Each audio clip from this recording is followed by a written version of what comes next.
Well, Mikel Arteta's been speaking in his press conference, and we're all waiting for this one because there are a lot of Arsenal players who were out with, I say out with injury. Some didn't go on international duty, some left international duty early, some came back with problems from international duty. So we needed Mikel Arteta to clarify to us how everyone is doing ahead of the big game against Bournemouth on Saturday, 5:30 p.m. kickoff UK time. And of course, we'll be keeping up to date with every kick of the ball live here on AFTV. But Mikel Arteta sat in the press conference in the hot seat, was asked some questions, and we're going to go through them. And there's a lot of players to go through, so bear with me.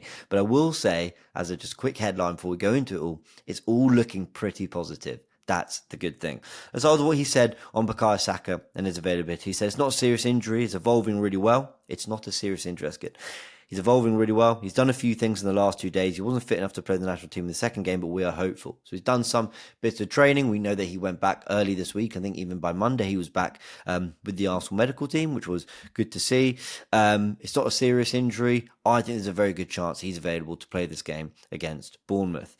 We go on to Kai Havertz, who didn't go on international duty, which is a bit of a surprise. He's always there and available for Germany. Of all the players we thought wasn't going to play, he's one of the more durable. So we thought, well, he probably will go on international duties. There must have been something that wasn't quite right. Kai Havertz has said he's had a few issues and we've been dealing with that. He's been absolutely brilliant. He has very good communication with the national team and with the manager. They understood the situation. We modified everything we could do here. And again, if he trains well today, he's got a good chance to be fit and available. And it's only my personal opinion, I'm putting Kai Havertz in the he's available for tomorrow, because this was 2 weeks ago that we know that he pulled out from international duty. It was sort of, it wasn't that he went and then came back with a problem. I think Arsenal are managing his time and Mikel Arteta is sounding pretty positive on that. So Saka, Havertz, it's sounding pretty positive. Now, Martin Ødegaard, I think this was the big news. This was the kind of big update that came from the press conference that I found really, really encouraging. He said, on Ødegaard's progress, he says, I think he's not going to be fit for this game. Next week will be a different story. But again, in that later stage of rehab where he is at the moment, because he's doing already a lot of the stuff, he needs to clear some markers. He needs to clear some markers. He needs to clear certain things. He needs to be comfortable doing, especially with the ball. I think next week will be crucial to understand how close he is. Now, I've absolutely butchered the rereading of that sentence. Apologies. But what Arteta is saying is, he's not going to be available for Bournemouth.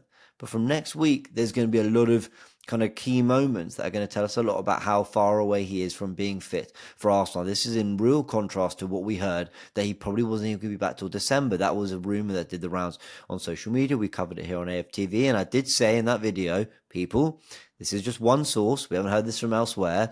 Let's just wait and see. The sort of projected return for Martin Ødegaard was November, but we heard that Mikel Merino was going to be out for 2 months and he came back sooner. So either Arsenal are lying to us about how long they're going to be out, or they've just got magical medical staff. I'm going to believe it's the second one, because if Ødegaard is back and even in contention from next week and 2 weeks onwards, basically before the end of October, that would be incredible. What's really interesting, though, is that asked in the same press conference, Mikel Arteta, about would Ødegaard actually play some football before the next November international break, Arteta seemed pretty confident that he would. That is really, really encouraging. Really, really great. If we can have him back for that cluster of big games that we've been talking about with Ødegaard, that would be really, really huge game.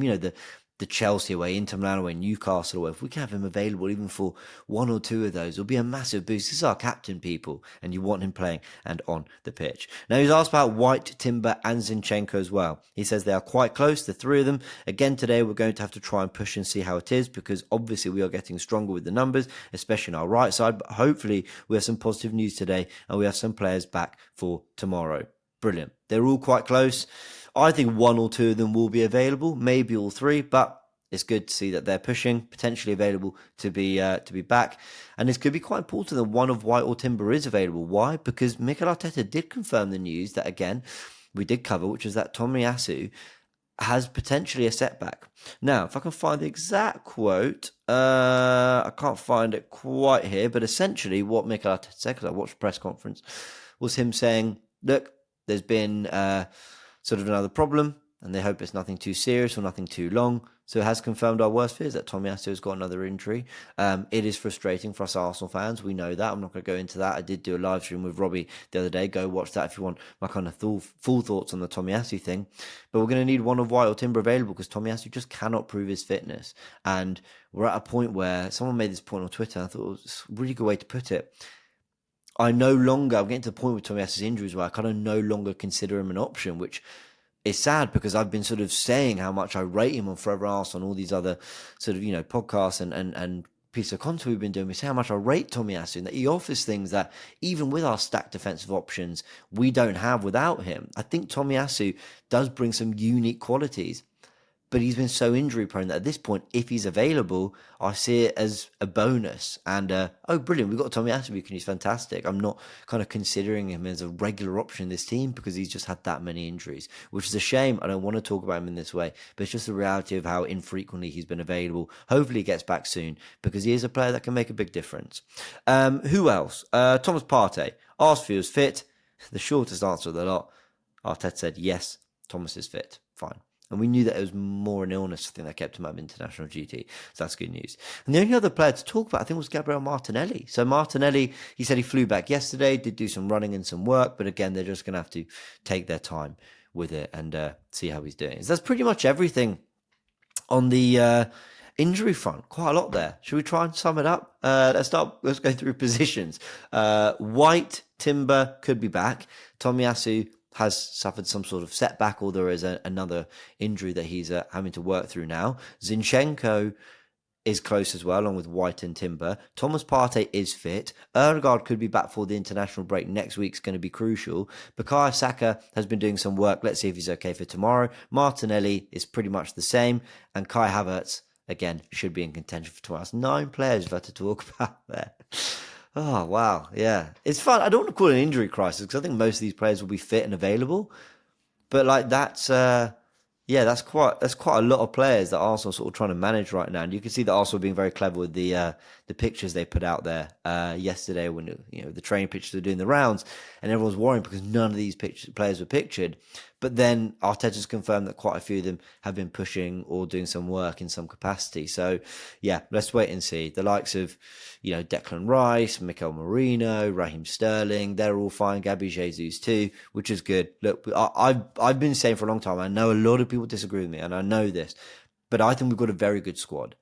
And I think the fact that all these players could be injured, and I still back us to put out a good 11, tells you I think that the squad's probably in a better position than we realised when that sort of deadline hit on transfer deadline day. But let's wait and see. It could be that they're put to the test, certainly maybe on Saturday, if not in the coming weeks. Now, final thing to let you know about, just because we haven't covered it yet on AFTV, is that Jack Wilshere is going to be leaving Arsenal, he's the under-18s first-team coach, and he'll be going to be a first-team coach at Norwich. Now, there are lots of conflicting reports about whether he was going to be the first-team coach, but as far as I'm aware, they haven't sat their manager, so maybe it's a case of becoming part of the first-team setup there and then working his way into a position at some point, which would be interesting for Jack Wilshere. We'll keep an eye on that one for sure. All right, everyone. Hope you've enjoyed this quick update. That's all the injury news. Let me know your thoughts in the comment section below. What's your predicted 11? Knowing all that right now, and give me your score prediction of Bournemouth too. See you soon.